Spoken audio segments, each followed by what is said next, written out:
The title of it is it's Beau. That's the name of the dog. He never came to me when I would call unless I had a tennis ball, or he felt like it. But mostly he didn't come at all. When he was young, he never learned to heel or sit or stay. He did things his way. Discipline was not his bag, but when you were with him, things sure didn't drag. He'd dig up a rose bush just to spite me, and when I'd grab him, he'd turn and bite me. He bit lots of folks from day to day. The delivery boy was his favorite prey. The gas man wouldn't read our meter. He said we owned a real man-eater. He set the house on fire, but the story's long to tell.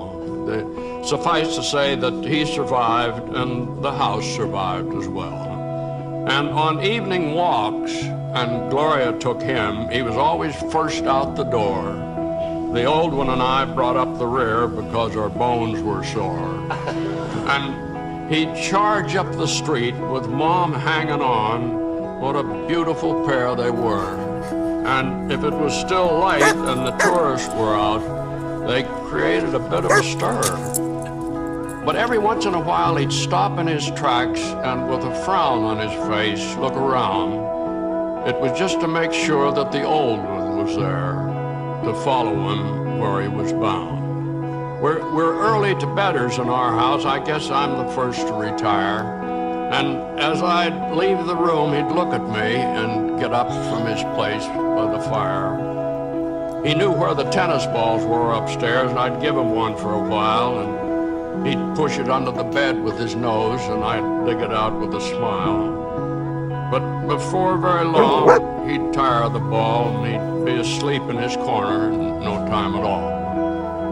And there were nights when I'd feel him climb upon our bed and lie between us, and I'd pat his head. And there were nights when I'd feel this stare, and I'd wake up and he'd be sitting there, and I'd reach out to stroke his hair, and sometimes I'd feel him sigh, and I think I know the reason why. He'd wake up at night and he would have this fear of the dark, of life, of lots of things, and he'd be glad to have me near. And now he's dead. And there are nights when I think I feel him climb upon her bed and lie between us, and I pat his head. And there are nights when I think I feel that stare, and I reach out my hand to stroke his hair, and he's not there. Oh, how I wish that wasn't so. Good job, Beau. I'll always love a dog named Beau.